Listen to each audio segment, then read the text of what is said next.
wanted in a butch. Johnny, I don't care that much about. She's not really hard enough for me. Mostly, though, I just want Favor to fuck me up. I want her to chew on me for a while and spit me out.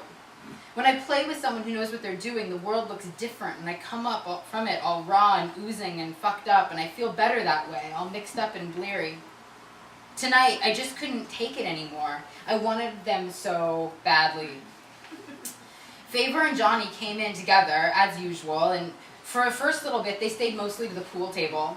Pool is like the one thing at Quirk I've never figured out how to be good at, so I stayed away. I figured making a fool of myself with a big stick and some balls was not going to help me out. I waited until they needed a smoke break. Then Orbit, that's my dog, and I followed them outside. Piglet was out there smoking. I had a little bouncy ball from a vending machine in my pocket and threw it for Orbit for a couple of minutes. Piglet was about done with his cigarette when we came out, so he pretty much went back in. He started playing with Orbit and asked if he could take him in. Normally I don't really like him to be too far away from me, but I said okay. It was just the three of us on the picnic table in the smoking area. They were on the table part with their boots on the bench. I sat on the bench. I couldn't believe it. They were actually flirting back with me. Johnny started teasing me about how much I could take and if my eyes were too big for my own good. That sort of shit. I fucking loved it.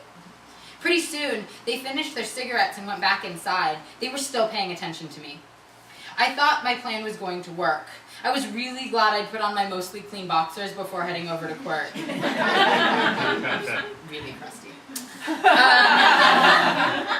When we got near the kitchen, I thought maybe they were going to get distracted. See, Gus, that's the staff member, had brought their food processor and was teaching half of us youth how to make hummus from scratch. This is also set in Portland. I don't know. Hummus from scratch. I didn't give a shit about hummus, and I didn't think Favor did either, but Johnny has a granola side, and I was worried she would get tempted. I did the only reasonable thing I could think of. I dropped to my knees, right on the outside of the kitchen in front of the memorial wall. I just dropped on the concrete. My knees are sort of fucked up from running around with dogs in high school, and my work pants don't give that much cushion, but I didn't give a shit. I wanted them so bad, and I wanted them to know it. Poor Gus. No one was paying attention to the chickpeas anymore. I thought they would be surprised to see me on my knees, and maybe Johnny was, but Favor just had this grin that I couldn't read. Boy, she said, what do you think you're doing? I tried to remember all that shit Billy had been trying to teach me about begging without whining, but my brain just wasn't working right. I started stumbling and stuttering, and the worst part was she just stood there, staring down at me, waiting. Sir, please, I'd like you and Johnny to take me. I could hear Gus talking about the settings on the food processor and the cost effectiveness of not buying little tubs of the stuff at the grocery store and how everyone could work together to make their own food. I tried to tune them out. I concentrated on keeping my eyes on the gouged toe of Favor's boot. I stiffened, but then I forced myself to relax when I felt her hand on my head. She'd left it there for what seemed like a really long time. I hoped that everyone in the kitchen was paying attention to Gus, but I knew this had to be more interesting. Boy, get up. I'm not going to take you home. That's when the tears started, and god damn it, that's when it all was happening, and all I wanted to do was disappear. I pulled on my snake bites really hard with my teeth, and then on the barbell in my tongue to try to make myself come together, but it didn't work. I never cry. Certainly not in front of anyone. I wanted to run, but I couldn't. I forced my eyes up. I can't. You're too sweet of a boy. I just can't destroy you. I felt like she kicked me in the stomach. Well, that's what I wanted her to be doing. Not standing there, talking about how fucking sweet I was. I tried to argue, saying I knew what I was getting into and that I was okay with whatever happened, that I could take anything she wanted to throw at me. I knew everyone was staring now, and I was for sure not remembering any of that not desperate begging. I was snotty and crying, but also pissed. I started trying to argue with her. I saw her hand move and I thought I'd won. I thought she was going to slap me. Her hand came down softly and she ruffled my hair. Didn't say another word and then fucking walked away. I kneeled there for a while trying to figure out what the fuck just happened. No one came to check on me. I was so embarrassed. I didn't want to talk to anyone anyway. When I got up, I thought about joining the hummus making but realized I just needed to go. I called Orbit. It was kind of weird. that he actually hadn't been with me during all that, but I guess everyone was feeding him pita. He came right when I called him and jumped onto my knees and into my arms and started licking my tears. I didn't look to see who was out in the smoking area. I just slipped Orbit into my messenger bag and took off fast on Belmont. I didn't know where I was going. I didn't want to go home alone. Instead, I headed down to the waterfront here to sit and write for a while on one of the benches. I put my sweatshirt around Orbit in my messenger bag so he could sleep. The cops just came to chase me out for park curfew.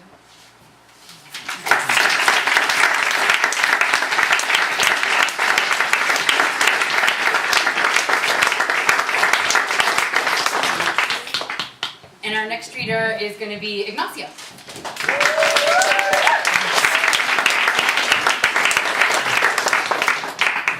So I'm going to be greedy, and I'm reading two pieces.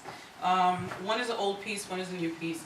And I've been thinking about this new piece for a really long time, but for whatever reason, procrastination, bullshit life, I did not put pen to paper until yesterday. So it's a very rough draft, but in writing this rough draft and like workshopping it with you all, I feel it has potential to be a bigger story. So I hope you like it. The thought of leather. I've told myself that the existence of leather is a new contemplation for me. It's as if it just appeared in my adult life. It deliciously smothers bodies, drapes tight around implements of torture, and is a common thread of improper connections, of which I'm proudly a part of. Of course, this contemplation of leather is in part false. It's not new. In fact, it's matured. The thought of leather in reality has traveled. It brings me to moments of my youth when I was a girl. I'm the last born of three, the nice little nanita who grew up into some of the nice, all of the weird, battling sexual demons, straddling gender anomalies, and residing in a trans two-spirit identity. I'm not a lady. I'm not a man either, but I relish in those rare moments when I'm stirred. So I rarely speak of the girl, the little girl I used to be, for fear that my present self would be erased. I've learned that no matter what I express now, that young girl resurfaces. And she is strong. The thought of leather resuscitates her, and she cannot be ignored. The thought of leather or the feeling brought about by leather invokes flashes of picture-perfect storylines I have been ashamed to tell until today.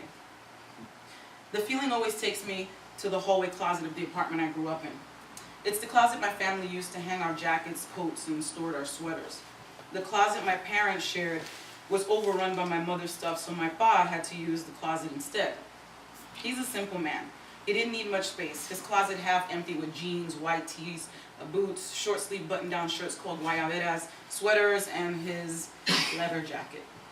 In fact, the feeling brings me beyond the hallway closet and straight to him.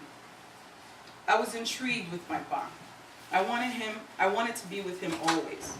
I'd wait for him at the threshold of our apartment. I'd listen for the elevator to slowly creep to a halt and open up. He'd waft out and walk quickly toward the apartment, towards me. Efficient, stern, and quick he was. I'd hear the rustle of his leather jacket I'd often try on. It draped over me heavily, the arms hanging low to the ground, the body puffed out on the sides. I was lost and held secure by it. I anticipated with one flip-flop foot in the house and the other cheating the threshold line. My right eye tried to desperately to defy biology. I thought I could will it to curve just a little to see Pa walking without being seen. Rather than biological defiance, my body, not my eye, curved and popped out, revealing myself to him. Excited, I'd run to him. Pa always acted surprised for my benefit. He'd whip his cool police shades off, drop to one knee, and wait for my powerful pounce and embrace.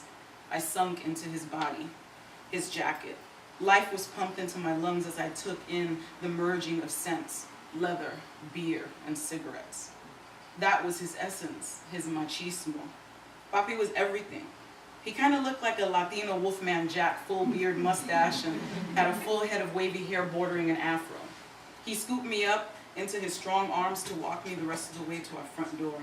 I nestled my small nose in the crook of his neck and the horizon of the leather collar. I felt safe.